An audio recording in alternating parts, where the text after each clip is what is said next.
کہ بحیثیت مجموعی تھوڑے سے رد و قت کے بعد پوری امت نے انہیں تسلیم کر لیا، اور کوئی بھی ایسا نہیں تھا کہ جس کو اس طرح کا اختلاف ہو کہ وہ پرچم بلند کرے، جبکہ سیدنا علی رضی اللہ تعالی عنہ جو سمجھتے تھے کہ شاید اس میں ہمارا بیت المال اب اہل بیت کا تھوڑا سا حق ہے، وہ بھی ان کے مشیر خاص کے طور پر رہے، یہاں تک کہ آپ کے تعلقات کا عالم یہ تھا کہ حضرت ابو بکر صدیق کی زوجہ سیدہ اسماء بنت میس ان لوگوں میں شامل تھیں جو سیدہ فاطمہ رضی اللہ تعالیٰ عنہ کی آخری ایام میں تیمارداری کرتی تھیں، اور انہی کے ہاتھ میں سیدہ فاطمہ جگر گوشہ رسول صلی اللہ علیہ وآلہ وسلم نے آخری وقت گزارا۔ یہ تعلقات کا لیول تھا۔ اس کے بعد سیدنا عمر کی حکومت ہے، وہ اگرچہ کہ انہوں نے ان کو نامینیٹ کیا تھا، لیکن اس کے باوجود بھی وہ حکومت جو تھی وہ کسی نہ کسی طور پر مسلم امہ کو بحیثیت مجموعی تسلیم تھی۔ لیکن جب سیدنا عثمان کا وقت آیا تو 2 اصول حضرت عمر نے متعین کیے۔ آپ نے 6 لوگوں کی ایک کمیٹی بنائی اور اس میں کہا کہ ان میں عبداللہ بن عمر کو شامل تو کر لو، اس سے مشورہ لے لو، لیکن موروثیت جو ہے یہ اسلام کے اندر نہیں ہے۔ اگرچہ کہ عبداللہ بن عمر کے بارے میں سمجھا جاتا ہے کہ رسول اللہ کی سنت پر بیان ہی عمل کرنے والے لوگوں میں سے تھے، اس طرح سنت پہ عمل کرتے تھے، اگر کسی راستے سے گزر رہے ہوتے تھے تو انہیں رفع حاجت کی صورتحال ہوتی تھی تو اس وقت تک روکے رکھتے جب تک وہ مقام نہیں آ جاتا جہاں رسول اللہ صلی اللہ علیہ وسلم نے خود رفع حاجت کی تھی، تاکہ سنت کو بیان ہی ویسے عمل کریں گے۔ اگرچہ کہ یہ بات ان کی ذات تک ہے، لیکن اس کے باوجود بھی رسول اکرم سے ان کا عشق اور محبت اور والہانہ پن ظاہر کرتے کہ عمر کا بیٹا ہے اس لیے یہ خلافت کا مستحق نہیں۔ پھر اس کے بعد حضرت عثمان اور حضرت علی کے درمیان ایک قسم کی جسے کہتے ہیں ٹائی بن گئی، آج کے موجودہ الیکشنوں سے تعبیر کیا جا سکتا ہے، اور حضرت عبدالرحمن بن عوف سے کہا گیا تھا کہ جاؤ مدینہ کے لوگوں سے رائے لو کہ کون بہتر طور پر ان کو منتخب کرتا ہے۔ تو آپ حیران ہوں گے کہ یہ وہ تصور ہے الیکشن کا کہ اہل الرائے رائے دے سکتے ہیں جو اسلام کے اندر، تو لوگوں نے حضرت عثمان کو رائے دی، اور پھر اس کے بعد ان کا 20 سال کے قریب کا اقتدار رہا ہے۔ اب پھر سیدنا علی کے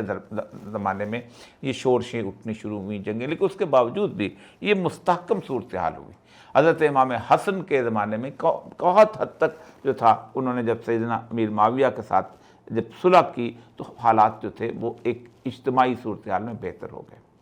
لیکن اس خلافت کے بعد اصل چیز یہ تھی کہ 2-3 چیزیں ایسی تھیں کہ جو مسلمانوں کے اندر بعد میں آئیں، اور امام حسن کی شہادت کے بعد، سیدنا امام حسین کی شہادت کے بعد، ان 2 واقعات، بہت بڑے واقعات، تھوڑا سا فاصلہ ہے، اس کے اندر بات بگڑنی شروع ہوئی تھی کسی نہ کسی حد تک۔ لیکن امام حسین کے بعد جو حالات ہوئے، اسلام کے بنیادی انسٹیٹیوشن جو تھا، جو خلافت جو تھا، اس کو موروثیت نے گھیر لیا، اور وہ ملوکیت آ گئی اس کے اسلام کے اندر، جس کے اندر باپ کا بیٹا، باپ کے بعد بیٹا، بیٹے کے بعد اس کا بیٹا، اس کے بعد اور بنی امیہ، پھر بنی عباس، پھر اس کے بعد آل بویا، پھر اس کے بعد خلافت عثمانیہ، اور پھر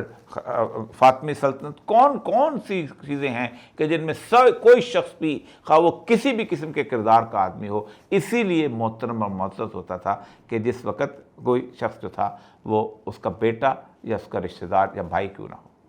یہ چیز اس وقت لوگوں کو شاید محسوس نہیں ہو رہی تھی کہ ایک یزید کی خلافت سے کیا ہوتا ہے، کل کو ہم بدل لیں گے، لیکن سیدنا امام حسین کی آنکھیں، ان کی دور رس نگاہیں دیکھ رہی تھی کہ جب کانٹا جو ہے اس کا بدلا جا رہا ہے، اور اس کانٹے کو پھر دوبارہ واپس نہیں لایا جا سکے گا۔ اور وہی کیفیت ہوئی کہ دربار رسالت سے پرورش پائے ہوئے سیدنا امام حسین نے بالکل وہی کام کیا کہ جو ایک ماہر شخص جو ہے وہ کسی گاڑی کو غلط راستے پہ مڑنے سے بچانے کے لیے کوئی نہیں جان رہا ہوتا، لیکن اس کی ٹرین کے سامنے آ کے کھڑا ہو جاتا ہے، اور خواہ اس کی جان بھی چلی جائے، لیکن لوگوں کو وہ متنبع کر جاتا ہے کہ دیکھو راستہ بدل رہا ہے، دیکھو یہاں سے اس طرف نہیں جانا۔ اس کے بعد ہماری تمام کا تر عدالت کا نظام تھا۔ عدل کا نظام اگرچہ کہ ہمارے قاضیوں کے پاس رہا، بہت بڑے بڑے قاضی ہمارے ساتھ تھے، لیکن اس کے باوجود بھی ایک کمپرومائزڈ عدل کا نظام رہا۔ کہیں کہیں وہ فیصلہ ان کے حق میں دے دیتے تھے، کہیں کہیں نہیں دیتے تھے، خاموش رہ جاتے تھے۔ یہی وجہ ہے کہ سیدنا امام ابو حنیفہ کو جب کہا گیا کہ آپ عدل کے مقام کے اوپر فائز ہوں تو انہوں نے اس سے انکار کر دیا، انہوں نے کہا کہ میں اس بات کا اہل نہیں ہوں۔ تو عباسی خلیفہ نے کہا آپ جھوٹ بولتے ہیں، تو انہوں نے کہا تو جھوٹا آدمی تو بالکل اہل نہیں ہوتا، اور انہوں کو انہوں نے جیل میں ڈال دیا اور ان کے سر پر 20 کوڑے مارے جاتے تھے، یہاں تک کہ آپ کی شہادت جو ہے سیدنا ابو حنیفہ جیل کے اندر ہوئی۔ اور بعض روایات یہ بھی ہیں کہ زہر کا پیالہ ان کے سامنے لایا گیا۔ امام احمد بن حنبل کا اتنا بڑا واقعہ ہے کہ اس وقت تمام قضاء کا محکمہ جو تھا امام احمد بن حنبل کے خلاف ہو چکا تھا، اور ایک قرآن کو خلق کا جو تھا تصور دے رہے تھے، یہ قرآن ایک مخلوق ہے۔ اب مخلوق جو ہوتی ہے اس کے بارے میں اس وقت اس شخص کو پتہ، عام آدمی اس وقت نہیں سمجھتا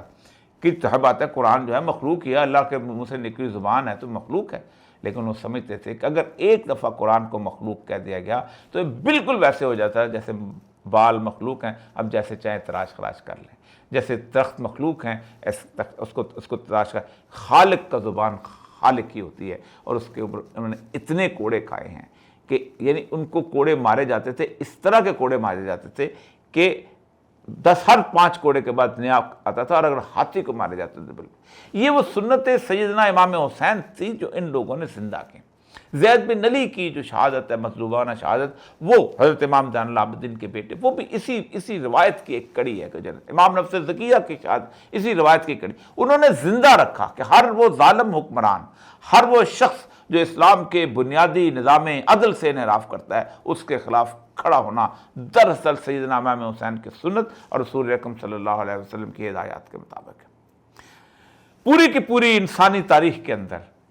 شاید ہی کوئی شخصیت ایسی ہو کہ جس کی مظلومیت نے ظالم حکمران کو مکمل طور پر پوری رہتی دنیا کے لیے لعنت اور ملامت کا باعث بنا دیا گیا۔ 72 نفوس، جن میں سے بچے، عورتیں اور یہ جو شامل تھے، لیکن سیدنا امام حسین کا جو تصور تھا، جو ان کا کھڑا ہونا تھا، جو قیام تھا، وہ اس قیام کی حالت دیکھیں کہ جس کوفہ میں وہ گئے ہیں وہ پورا کا پورا کوفہ بدل چکا ہے۔ امام مسلم بن عقیل جب نماز پڑھانے نکلے ہیں تو لوگوں نے جو مڑ کے دیکھا ہے، جب انہوں نے سلام پھیرا ہے، جب مڑ کے دیکھا ہے تو پیچھے کوئی شخص نہیں تھا۔ ابن زیاد کی آمد کے بعد ہر کوئی چھوڑ چکا تھا۔ یہی وجہ ہے کہ امام زین العابدین جب واپس آئے ہیں تو انہوں نے جب کوفہ کے بازار میں ان کو لایا گیا، سیدنا امام حسین کا جو سر مبارک لایا گیا ہے، تو انہوں نے کوفہ کے شہریوں سے مخاطب ہو کے کہا تھا، ہمیں ان تلواروں سے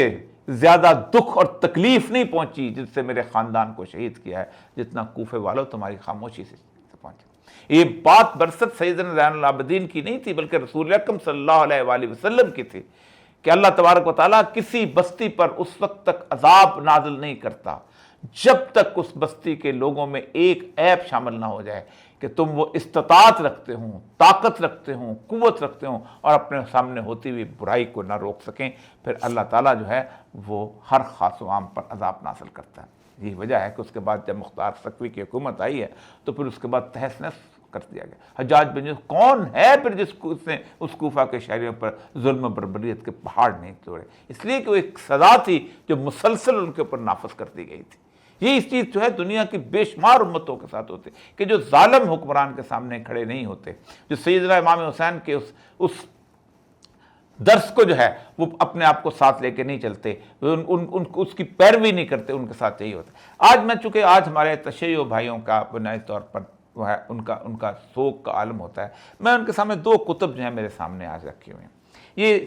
آیت اللہ شریعتی جو ہیں، ڈاکٹر شریعتی جو ہیں، ان کی کچھ کتب ہیں۔ ڈاکٹر علی شریعتی یہ ایران کے بہت بڑے عالم تھے، ان کا مدرسہ حسینیان جو ہے وہ وہاں پر جو تھا، وہاں پر مدرسۃ الارشاد جو تھا وہ شریعتی روڈ کے پر تھا۔ ان کی 2 کتابیں میرے سامنے ہیں، ایک تشیع صفوی اور تشیع علوی، اور دوسری جو ہے یہ سرخ شیعت۔ تشیع صفوی اور تشیع علوی میں انہوں نے کہا ہے کہ ہم نے، حکمرانوں نے، وہ لوگ جو کہ بنیادی طور پر صرف شیعہ تھے لیکن اپنے اقتدار کو انہوں نے قبضہ کرنے کے لیے انہوں نے تمام تر اس مسلمانوں کے اندر ایک ایسا تصور دے دیا تھا کہ جس تصور سے وہ بادشاہ جو کچھ بھی کرتا رہے، اگر وہ شیعہ ہے تو ٹھیک ہے۔ اسی طرح ہمارے ہاں بھی یہی ہے، بادشاہ جو کچھ کرتا ہے سنی ہے تو ٹھیک ہے۔ اس میں انہوں نے 2 تصور دیے ہیں کہ حضرت علی جو ہے ان کا جو تصور ہے وہ تشیع جو ہے، ان کی جو شیعت ہے وہ بنیادی طور پر سرخ ہے، اس کا رنگ سرخ ہے، اسی لیے انہوں نے یہ دوسری کتاب جو ہے سرخ شیعت جو ہے یہ انہوں نے لکھی ہے۔ تو انہوں نے کہا کہ یہ کتاب نہیں ہے، ان کا بیسیکلی ایک لیکچر ہے۔ انہوں نے کہا کہ یہ بیسیکلی جو حضرت علی کا جو شیعہ تصور ہے وہ بیسیکلی قیام ہے، ظالم کے سامنے، جابر کے سامنے کھڑے ہونے کا، ہر اس یزید کے سامنے کھڑے ہونے کا کہ جو وہاں پر موجود، ہر اس فرعون کے سامنے کھڑے ہونے کا۔ انہو طغیٰ، وہ فرعون کے پاس ظالم ہو گیا، طاغوت ہو گیا، طاغوت کے مقابلے میں کھڑے ہونے کا تصور دیا تھا۔ اسی لیے اس نے کہا اس کا رنگ سرخ ہے، اور جو ہم یہ ہے جو تشیع صفوی ہے یہ گریہ ہے، ماتم ہے، آہوزاری ہے، اور اس کے بعد خاموش ہو جانا ہے، اور انہوں نے کہا کہ اس کا رنگ سیاہ ہے۔ یہی وجہ ہے کہ انہوں نے اپنے جو تصور ایک ہمارے ہاں تشیع کے اندر پایا جاتا ہے کہ اپنی بات کو، اپنی چیزوں کو تقیہ کا تصور نے کہا تقیہ انجمنوں، سرگرمیوں، روابط، شخصیتوں اور طاقت کے تحفظ کے منصوبوں، اشخاص اور گروہوں کو حکمران وقت کی اظہار ثانی سے بچانے کی فنکارانہ صورت پیدا کرتا ہے۔ ان حکمرانوں سے تعلق رکھنے والے مذہبی گروہوں کی شکل قلبی یا تو انہیں غیر مسلم قرار دے کر ان کے خلاف جاہل عوام کو کھڑا کر کے شیعہ تاریخ کو بدنام کر سکتی ہے، یا اذیت لسانی کے ذریعے تباہ کر سکتی ہے۔ ایک ایسا تصور جو کہ تقیہ کا، جس کے بارے میں کہا کہ بالکل جان بچانے کا عالم ہو جائے، وہ ہمارے ہاں بھی اس طرح کا ہے کہ اگر آپ کو جان بچانی پڑ جائے تو اس وقت بے شک آپ اپنے مذہب کو، اپنی بات کو چھپائیں اور اپنی جان کو بچائیں، کیونکہ جان بنیادی تر چیز ہے۔ لیکن یہ معاملہ جو ہے نہ کسی امام کے اوپر ہے اور نہ کسی نبی کے اوپر ہے۔ نبی جانیں دیا کرتے ہیں، نبی تقیہ نہیں کرتے، نہ امام تقیہ کیا کرتے ہیں، کیونکہ ان کو تو نہ ہی کوئی خلیفہ، نہ کوئی اس کا نائب جو ہے وہ تقیہ کیا، ایک عام آدمی، لیکن ایک تصور بنا دیا کہ بادشاہ ہے، ظالم ہے یہ۔ تو سنت امام حسینی جو تھی وہ اس کے اندر گم ہو گئی۔ دو احادیث آج آپ کے سامنے رکھ رہا ہوں، اور اس سے پہلے میں جوش ملی بازی کا میں شعر آپ کے سامنے آخر میں سناؤں گا کہ آج کے دور کے اندر سیدنا امام حسین کی سنت کیا ہے۔ سیدنا امام حسین کی سنت بنیادی طور پر وہ ہے جو رسول اکرم صلی اللہ علیہ وآلہ وسلم نے، جامع ترمذی کی حدیث ہے، یہ میں آپ کے سامنے سنا دیتا ہوں۔ یہ بات آپ حیران ہوں گے کہ ہم محاذوں پہ جنگ کرتے ہیں، ہم مختلف جگہوں پہ علاقوں میں جنگ کرتے ہیں، کمال کی بات ہے، قادسیہ سے لے کے کون سے یرموک، کون سی جنگیں، لیکن رسول اللہ صلی اللہ علیہ وآلہ وسلم نے ایک حدیث ہے، یہ حضرت ترمذی کے اندر ہے، حدثنا القاسم بن دینار الکوفی حدثنا عبد الرحمن بن مصعب ابو یزید حدثنا اسرائیل عن محمد بن جحادہ عن عطیہ بن سعید الخدری، حضرت سعید خدری جو ہے ان کی روایت ہے، اور اس کا تسلسل بالکل ٹھیک ہے۔ آپ نے فرمایا سب سے بہتر، قال رسول اللہ صلی اللہ علیہ وسلم ان من اعظم الجہاد کلمۃ عدل عند سلطان الجاہر وفی الباب، کہ آپ نے فرمایا کہ بڑا جہاد، سب سے افضل جہاد، سب سے عظیم جہاد ظالم بادشاہ کے سامنے کلمہ حق کہنا۔ بات یہاں پر رکتی نہیں ہے، ایک دوسری حدیث ہے، وہ اتنی عظیم حدیث ہے، یعنی کوئی تمام جہاد، کسی مقام پہ لڑنا، غزہ میں لڑنا، کشمیر میں لڑنا، کسی اور جگہ لڑنا،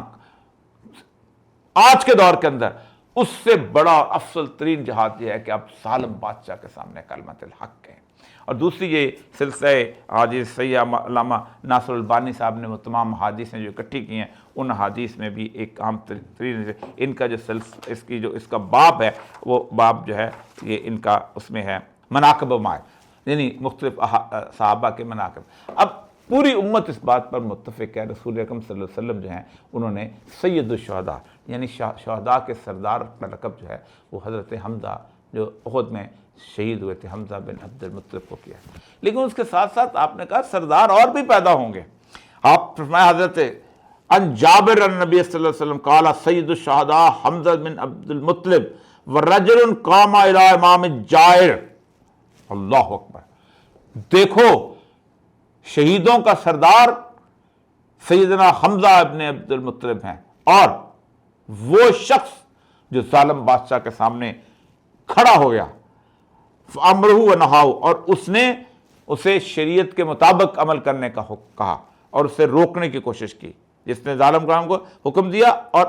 حرام امور سے منع کیا، یعنی فَأَمْرُهُ وَنَهَاهُ، اس کا ترجمہ یہی ہے کہ تَأْمُرُونَ بِالْمَعْرُوفِ وَتَنْهَوْنَ عَنِ الْمُنكَرِ۔ تَأْمُرُونَ بِالْمَعْرُوفِ یہ کہ ظلم کرتا ہے، بچیوں کو اٹھا رہا ہے، بچوں کو پہ ظلم کر رہا ہے،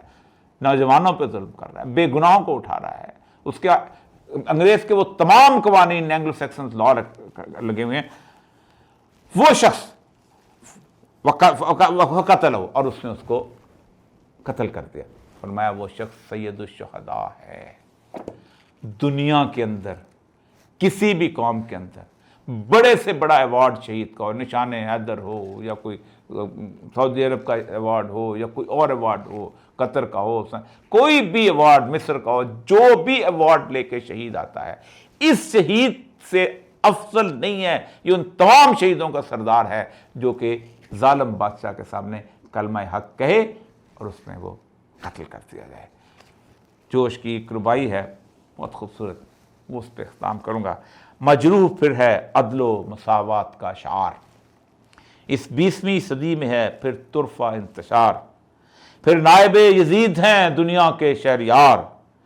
پھر کربلائے نو سے ہے نوئے بشر دشار،